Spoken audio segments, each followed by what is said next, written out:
Hi friends, welcome to my channel.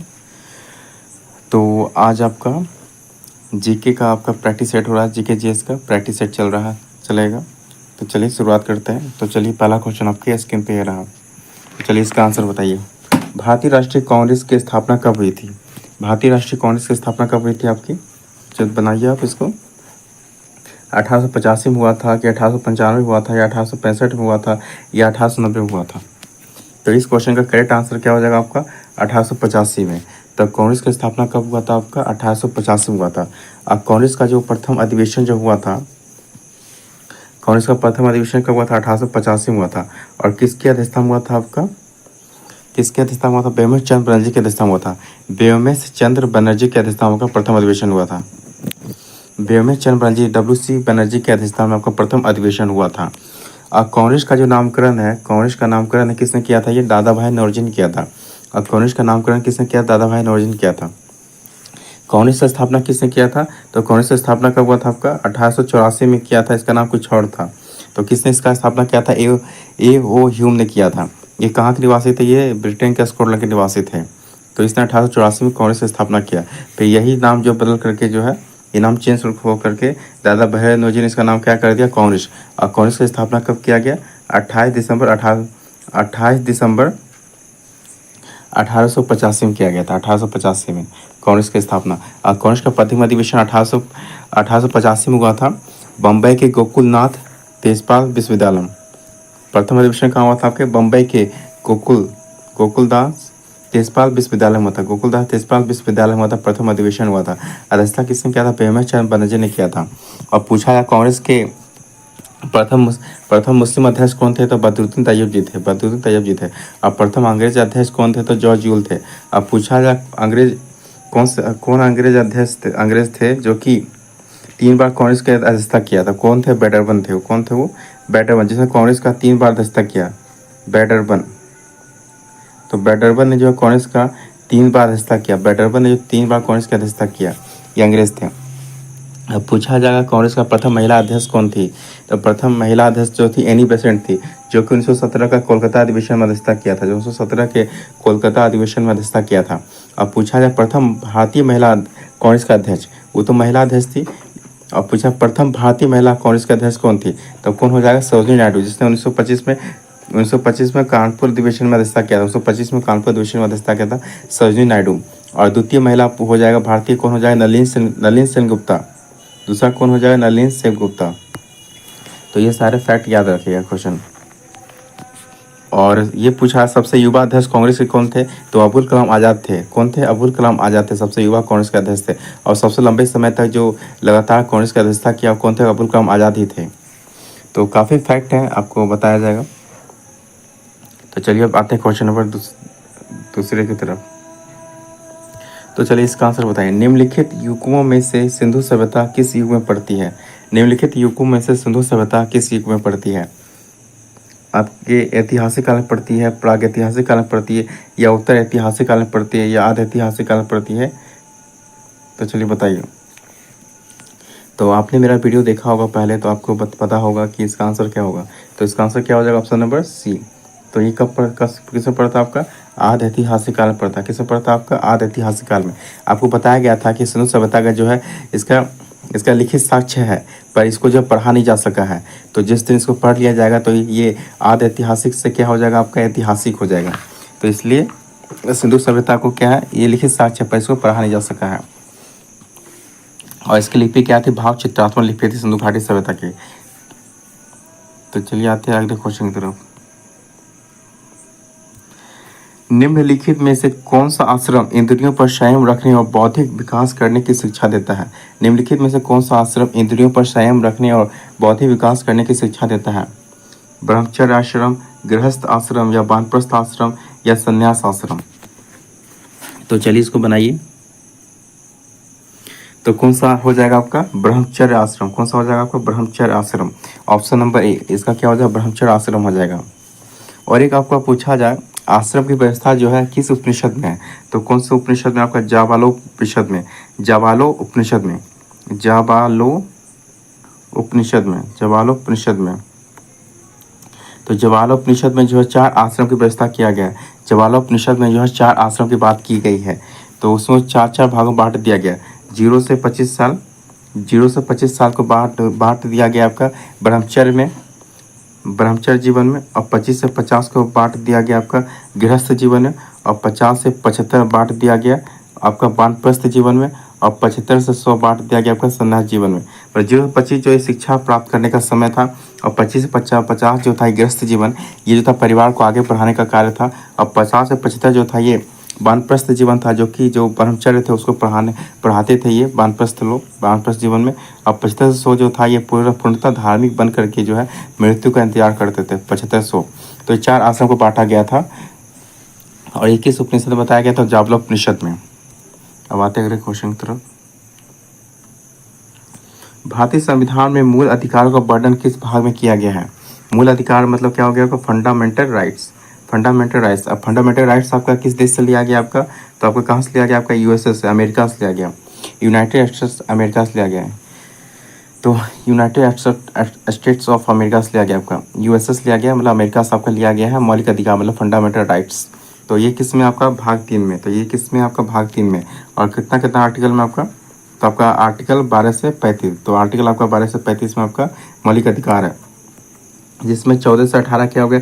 समता या समानता अधिकार होगा, 14 से 18 हो गया। और 19 से और आपका 19 से 22 क्या हो गया आपका? वाक व्यक्ति की स्वतंत्रता का अधिकार, और आपका 19 से 22 हो गया। और आपका 23 से 24 हो गया आपका शोषण की स्वतंत्रता, और 25 से 28 हो गया आपका धार्मिक स्वतंत्रता, और 29-30 हो गया आपका अल्पसंख्यक के लिए अच्छे प्रबंध किया जाए, 29 से 30। और 31 में आपका संपत्ति अधिकार से समाप्त कर दिया गया था। और आर्टिकल 32 में आपका संवैधानिक उपचार। आर्टिकल 32 में क्या है? संवैधानिक उपचार। अगर आप मौलिक अधिकार का अगर उल्लंघन किया जाता है सरकार के द्वारा किस तो ये आप आर्टिकल 32 के तहत सुप्रीम कोर्ट जा सकते हैं, और आर्टिकल 226 के तहत कहाँ जा सकते हैं आप? हाई कोर्ट जा सकते हैं। तो ये सारे उपबंध किए गए हैं। तो मौलिक अधिकार की चर्चा किस में? तो आर्टिकल तो आपके भाग 3 में है, और आर्टिकल 22 से 35 में है। संसार का सबसे बड़ा फूल कौन सा आपका? कमल है, रेफ्लेसिया है, या कैक्टस है, या रजनीगंधा है? तो ये आपको पता होगा कौन सा है आपका? रेफ्लेसिया। कौन सा? रेफ्लेसिया। और यही पूछा जाता है सबसे छोटा पुष्प कौन सा था? तो वो कौन सा था आपका? बोल्फिया था। और सबसे छोटा पुष्प कौन था आपका? बोल्फिया था। कौन सा था आपका? बोल्फिया था। तो संसार का सबसे बड़ा फूल कौन सा है? रेफ्लेसिया। और सबसे छोटा पुष्प कौन का? बोल्फिया।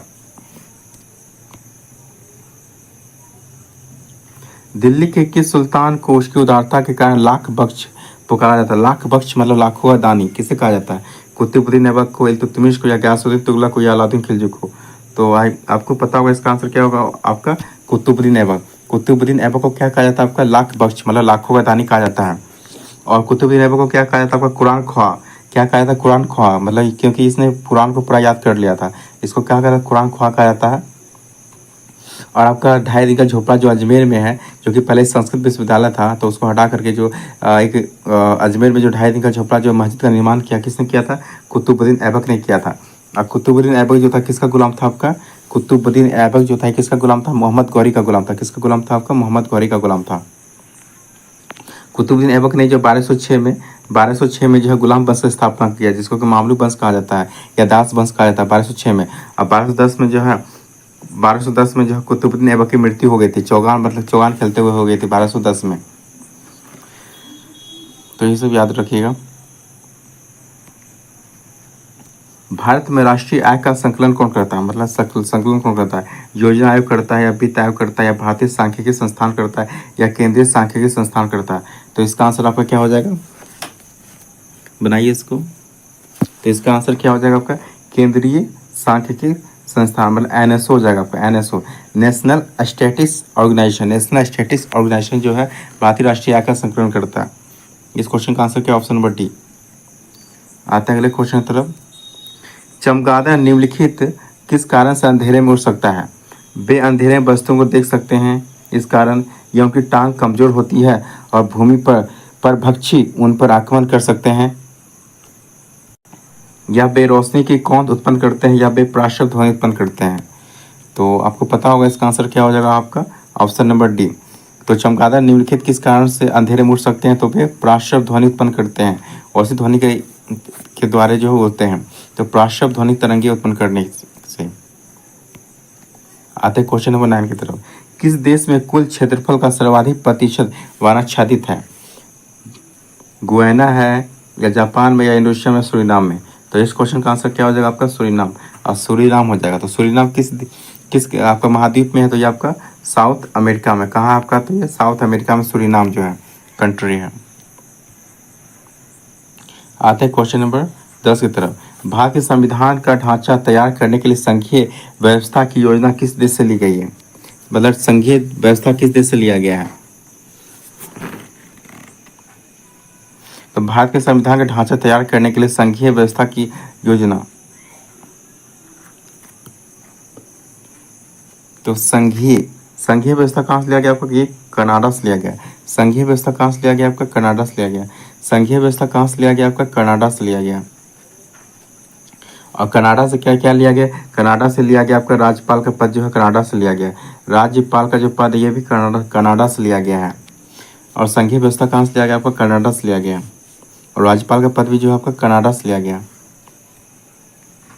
और यूएसएस अमेरिका से क्या लिया? मौलिक अधिकार लिया गया, फंडामेंटल राइट्स लिया गया, न्याय प्रोत्साहन लिया गया है, आपका वित्तीय पात लिया गया आपका अमेरिका से लिया गया है। काफ़ी चीज़ अमेरिका से लिया गया। यूके से लिया गया, एकल नागरिकता लिया गया है, आपका एकल नागरिकता हो गया। और विधि के समान समानता लिया गया है। और प्रधानमंत्री का पद भी जो आपका ब्रिटेन से लिया गया है। आते हैं क्वेश्चन नंबर 11 का। गैस के गुब्बारों में हाइड्रोजन गैस की जगह हीलियम गैस का प्रयोग क्यों किया जाता है? क्योंकि यह हाइड्रोजन से हल्की होती है, या हाइड्रोजन से अधिक प्रचुरता में पाई जाती है, या यह अदाहा होता है, या यह अस्थायी होते हैं, या यह अस्थायी होते हैं। इस क्वेश्चन का आंसर क्या होगा आपका? 11 का हो जाएगा इस क्वेश्चन का आंसर। वो आपका ऑप्शन नंबर डी, अस्थायी। यह अस्थायी होता है। अस्थायी का मतलब क्या हो गया? मतलब हीलियम गैस जो होता है ये आपका अक्रिय गैस होता है। हीलियम गैस कैसा होता है आपका? अक्रिय गैस होता है। मतलब ये जो होता है रिएक्शन नहीं करता है। अक्रिय हीलियम गैस जो है आपका ये रिएक्शन नहीं करता है, इसलिए जो है आपके हीलियम गैस को लिया जाता है गैस के गुब्बारे में। और हीलियम गैस को प्रयोग किया जाता है आपका ऑक्सीजन के साथ मिलाकर प्रयोग किया जाता है। जब वेंटिलेशन पर होता है, मशीन पर रहते हैं, तो हल्का ऑक्सीजन को हल्का करने के लिए हीलियम गैस मिलाया जाता है। और गोताखोर जो है अधिक गहराई में जाने के लिए जो हीलियम गैस का प्रयोग करते हैं। आते हैं अगले क्वेश्चन की तरफ। फलों को कृत्रिम रूप से पकाने के लिए प्रयुक्त गैस कौन सा आपका है? एसिटिलीन है, मीथेन या एथेन है? तो चलिए बताइए इस क्वेश्चन का आंसर। तो क्या हो जाएगा इस क्वेश्चन का आंसर में? तो क्या हो जाएगा? फलों को पकाने कृत्रिम रूप से मतलब आर्टिफिशियल क्या है आपका? एसिटिलीन है। एसिटिलीन है। कौन क्या है आपका? एसिटिलीन है। एसिटिलीन गैस जो होता है ये आपका रंगहीन होता है और गंधहीन होता है। एसिटिलीन गैस कैसा होता है आपका? रंगहीन होता है और गंधहीन होता है। और ये क्या है? अत्यंत ही ज्वलनशील है। अत्यंत ही ज्वलनशील गैस होती है एसिटिलीन जो है। एसिटिलीन गैस का व्यापारिक उत्पादन प्राकृतिक गैस से थर्मल क्रैकिंग द्वारा किया जाता है। तो एसिटिलीन गैस का व्यावसायिक उत्पादन कैसे किया जाता है? तो प्राकृतिक गैस से थर्मल क्रैकिंग द्वारा किया जाता है। प्राकृतिक गैस से थर्मल क्रैकिंग द्वारा किया जाता है। इसके अलावा जो है कैल्शियम कार्बाइड और पानी पर प्रतिक्रिया करके भी इसका उत्पादन किया जाता है। और कैल्शियम कार्बाइड और पानी पर प्रतिक्रिया मतलब रिएक्शन करा के भी इसका उत्पादन किया जाता है। एसिटिलीन गैस की खोज किसने किया था? ये पूछा जा सकता है कि एसिटिलीन गैस की खोज किसने किया था? तो वो ब्रिटिश के केमिस्ट्री के प्रोफेसर थे। उसका नाम क्या था आपका? उसका क्या नाम था आपका जो खोज किया था एसिटिलीन गैस को? Edmund Davy. क्या नाम था उसका? एडमंड डेवी, जिसने 1836 में जो है एसिटिलीन गैस की खोज किया था। 1836 में एसिटिलीन गैस की खोज किया था। आते अगले क्वेश्चन की तरफ। 3 बीघा कॉरिडोर जोड़ता है किसको? भारत और पाकिस्तान को, या भारत और चीन को, या बांग्लादेश और पाकिस्तान को, या बांग्लादेश और भारत को? तो चलिए इसको बनाइए। तो ये किसको जोड़ता है आपका? बांग्लादेश और भारत को जोड़ता है। ये याद रखिएगा। 3 बीघा कॉरिडोर जोड़ता है किसको? बांग्लादेश और भारत को। किसको जोड़ता है? बांग्लादेश और भारत को। आते हैं अगले क्वेश्चन की तरफ। किस क्षेत्र से उत्कृष्ट कार्य को पुलित्जर पुरस्कार के लिए मान्यता दी जाती है? विज्ञान और प्रौद्योगिकी को, या साहित्य और पत्रकारिता को, या अंतर्राष्ट्रीय समझबूझ को, या पर्यावरणीय अध्ययन को? तो 14 का आपका क्या आंसर हो जाएगा आपका? साहित्य और पत्रकारिता। तो ऑप्शन नंबर बी, साहित्य और पत्रकारिता, मतलब ऑप्शन नंबर बी इस क्वेश्चन का आंसर हो जाएगा। आते हैं क्वेश्चन नंबर 15 की तरफ। चित्तौड़ में विजय स्तंभ का निर्माण किसने किया था? चित्तौड़ में विजय स्तंभ का निर्माण किसने किया था? महाराणा प्रताप ने किया था, या राणा संग्राम सिंह ने किया था, या राणा कुंभा ने किया था, या राणा रतन सिंह ने किया था? तो इस क्वेश्चन का आंसर क्या हो जाएगा आपका? Option number C, Rana Kumbha ने। तो राणा कुंभा ने जो चित्तौड़ में विजय स्तंभ का निर्माण कराया था, विजय स्तंभ का निर्माण कराया था। विजय स्तंभ चित्तौड़गढ़ किले के परिसर के अंदर स्थित है, एक 9 मंजिला मीनार है। ये चित्तौड़ का जो विजय स्तंभ जो है, ये कैसा है आपका? 9 मंजिला मीनार है। कैसा आपका? 9 मंजिला मीनार है। ठीक है। इसकी स्थापना कब किया गया था? 1440 में। कब किया गया था? 1440 में किया गया था। इसे मुस्लिम शासक अलाउद्दीन खिलजी पर राजपूतों की जीत के उपलक्ष्य में बनाया गया था। और इस टावर के जो विजय स्तंभ का ऊंचाई कितनी है आपकी? 37 मीटर है। कितनी ऊंचाई इसकी? 37 मीटर। इसकी ऊंचाई कितनी है? 37 मीटर है। और अलाउद्दीन खिलजी के साथ जो सहारनपुर का जो लड़ाई हुआ था, इसमें जो जीत हुआ था राजपूतों का, इस उपलक्ष्य में जो है इसका निर्माण किया गया था विजय स्तंभ का। और किसने किया था आपका निर्माण? किया राणा कुंभा ने किया था, कुंभा ने करवाया था। कंप्यूटर डाटा की सबसे छोटी इकाई, मतलब सबसे छोटी यूनिट क्या होती है? सबसे छोटी यूनिट क्या होती है? इकाई क्या होती है? रिकॉर्ड होती है, फाइल होती है, बिट होती है, बाइट होती है? तो चलिए इस क्वेश्चन का आंसर बताइए। क्वेश्चन नंबर 16 का, इसका क्या हो जाएगा? बिट हो जाएगा। तो सबसे छोटी इकाई क्या होता है? बिट होता है। सबसे छोटी इकाई क्या होता है? बिट होता है। सबसे छोटी इकाई क्या होता है? बिट। और सबसे बड़ी इकाई पूछ लिया जाएगा तो क्या हो जाता है आपका? जियो बाइट होता है। क्या होता है? जियो बाइट होता है। सबसे बड़ी इकाई क्या होता है? कंप्यूटर डाटा की सबसे बड़ी इकाई क्या होता है? जियो बाइट। और सबसे छोटी इकाई क्या होता है? बिट। सबसे छोटी इकाई क्या होता है? बिट। और सबसे बड़ी इकाई क्या होता है?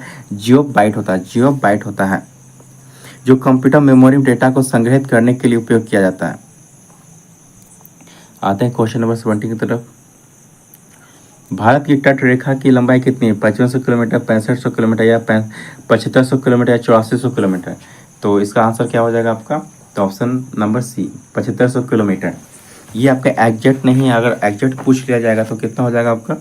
एग्जैक्ट डेटा ये है आपका 7516.6 किलोमीटर जो है भारतीय तट रेखा की लंबाई टोटल। इसमें अंडमान निकोबार और लक्षद्वीप को मिला लिया जाता है। अगर अंडमान निकोबार और लक्षद्वीप को नहीं मिलाया जाएगा, अंडमान निकोबार लक्षद्वीप को नहीं मिलाया जाएगा तो कितना रहेगा आपका? 6100 किलोमीटर। कितना रहेगा? 6100 किलोमीटर। और अंडमान निकोबार और लक्षद्वीप को मिला दिया जाएगा तो कितना हो जाएगा? 7516.6 किलोमीटर हो जाएगा। ठीक है। और जिसमें कि सबसे तट पूछा जाएगा, सबसे ज़्यादा तट, सबसे अधिक तट रेखा, सबसे बड़ी तट रेखा किसका है? किस राज्य का है भारत में? तो वो है गुजरात का। सबसे बड़ी तट रेखा वाला राज्य कौन सा आपका? गुजरात है, जिस कितना किलोमीटर का है? 1600 किलोमीटर का। कितना किलोमीटर का? 1600 किलोमीटर का। आते हैं क्वेश्चन नंबर 18 की तरफ। भारत की सबसे लंबी सुरंग जवाहर टनल किस राज्य में है? जम्मू कश्मीर में है, महाराष्ट्र में है, कर्नाटक में, हिमाचल प्रदेश में है? तो इस क्वेश्चन का आंसर क्या हो जाएगा आपका? Option number A. कहाँ है? जम्मू कश्मीर में। कहाँ है? जम्मू कश्मीर में है। अब आते हैं क्वेश्चन नंबर 19 की तरफ। चंद्र ग्रहण कब होता है? ये तो काफ़ी आसान क्वेश्चन है, आपने पढ़ाई होगा। जब क्या होता है? सूर्य चंद्रमा और पृथ्वी एक सिद्ध में आ जाए, या सूर्य और चंद्रमा के बीच में पृथ्वी आ जाए, या सूर्य और पृथ्वी बीच चंद्रमा आ जाए, या सूर्य और पृथ्वी बीच चंद्रमा आ जाए? तो चलिए बनाइए। तो इसका आंसर क्या हो जाएगा? जब सूर्य और चंद्रमा के बीच में पृथ्वी आ जाए तब क्या होता है? चंद्र ग्रहण होता है। जब सूर्य और चंद्रमा के बीच क्या पृथ्वी आ जाता है तो क्या होता है? आपका चंद्र ग्रहण होता है। तो ऑप्शन नंबर 20 क्वेश्चन का आंसर हो जाएगा। आते हैं क्वेश्चन नंबर 20 की तरफ। इंसुलिन की कमी के कारण होने वाला रोग कौन सा है? बेरी है, डायबिटीज है, कैंसर है, या एनीमिया है? तो इस क्वेश्चन का आंसर क्या हो जाएगा? Option number B, diabetes. और डायबिटीज होगा तो अब ये पूछा जा सकता है कि इंसुलिन जो है कहाँ से स्रावित होती है? इंसुलिन जो है कहाँ से स्रावित होती है आपकी? तो ये आपके अग्नाशय के, तो ये कहाँ से स्रावित होती है? अग्नाशय के, तो अग्नाशय के लैंगरहैंस द्वीपिका, अग्नाशय के लैंगरहैंस द्वीपिका, अग्नाशय के लैंगरहैंस द्वीपिका के बीटा सेल से होती है। तो अग्नाशय के लैंगरहैंस द्वीपिका के बीटा सेल से जो है आपका इंसुलिन का स्त्रावन होता है। और इंसुलिन का क्या कार्य है आपका शरीर में? जो है आपके ग्लूकोज लेवल को जो है बना के रखने के लिए, उसको बना के रखने के लिए अगर इंसुलिन की कमी हो जाएगा तो क्या हो जाएगा? आपका डायबिटीज हो जाएगा। तो ये क्या होता है? अग्नाशय के लैंगरहैंस द्वीपिका के बीटा कौन से आपका निकलता है? बीटा सेल से क्या निकलता है? आपका इंसुलिन निकलता है। तो 20 नंबर का क्या हो गया आपका नंबर? आते क्वेश्चन नंबर 21 की। वायुमंडल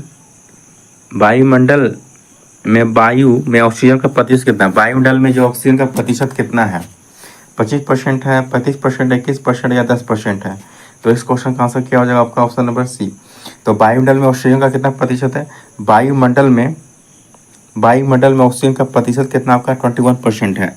और सर्वाधिक क्या आपका नाइट्रोजन है, सर्वाधिक क्या आपका नाइट्रोजन है। नाइट्रोजन का कितना है आपका 78%, नाइट्रोजन का कितना है 78%। और ऑक्सीजन कितना है आपका 21%, 21%। और इसके बाद क्या आपका 3 नंबर क्या है ऑर्गन, ऑर्गन कितना परसेंट आपका 0.93%, 0.93% ऑर्गन है। और फिर आपका कार्बन डाइऑक्साइड कितना CO2 कितना आपका 0.03% है। तो CO2 कितना आपका 0.03% है। तो ये वायुमंडल में कुछ गैसें हैं, इसको याद रखिएगा कितने परसेंट है। आते हैं क्वेश्चन नंबर 22 की तरफ। इंडिया विंस फ्रीडम पुस्तक के लेखक कौन आपके, महात्मा गांधी है, मौलाना आज़ाद है, या मौलाना अबुल कलाम आज़ाद है, या जवाहरलाल नेहरू, या जयप्रकाश नारायण है। तो इसका क्या आंसर हो जाएगा option number B, Maulana Abul Kalam Azad. तो किसने लिखा है, मौलाना अबुल कलाम आज़ाद ने लिखा है इंडिया विंस फ्रीडम। और क्वेश्चन नंबर 23 की तरफ। भारत का सर्वाधिक प्रदूषित नगर कौन सा आपका, अंकलेश्वर है, या लुधियाना है, या कानपुर है, या पटना है। तो इस क्वेश्चन का आंसर क्या हो जाएगा आपका option number A, Ankleshwar. Ankleshwar जो भारत का सर्वाधिक प्रदूषित नगर है, अंकलेश्वर।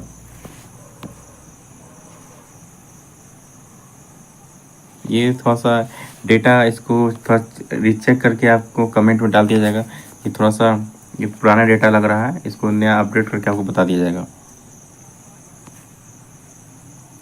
श्रम दिवस किस तिथि को मनाया जाता है, श्रम दिवस किस तिथि को मनाया जाता है।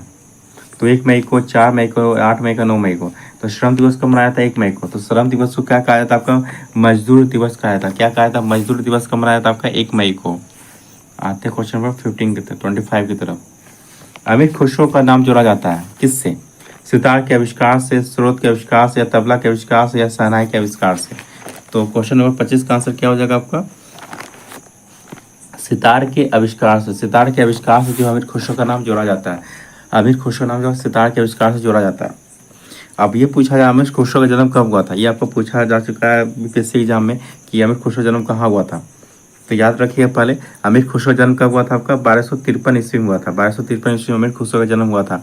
कहाँ हुआ था, कहाँ हुआ था, यूपी के पटियाली में हुआ था। यूपी के कहाँ हुआ था, पटियाली में, यूपी के पटियाली नामक कस्बे में हुआ था अमीर खुसरो का जन्म हुआ था। अमीर खुसरो को जो तूती हिंद कहा जाता है, अमीर खुसरो को जो है तूती हिंद कहा जाता है। और ये प्रथम मुस्लिम था जिसने कि भारतीय होने पर गर्व किया था, अमीर खुसरो। तो ये टोटल 15 क्वेश्चन का सीरीज था ये। तो ये टोटल जो था आपका 15 क्वेश्चन का सीरीज था। तो कैसा लगा ये क्वेश्चन का सीरीज, और इसको आगे कंटिन्यू ऐसे ही करते रहेंगे। तो आप बताइएगा कमेंट करके कैसा लगा आपको क्वेश्चन सही लगा। तो चलिए मिलते हैं अब अगले सीरीज़ की तरफ। आज अब चलिए इस वीडियो पूरा देखने के लिए बहुत धन्यवाद।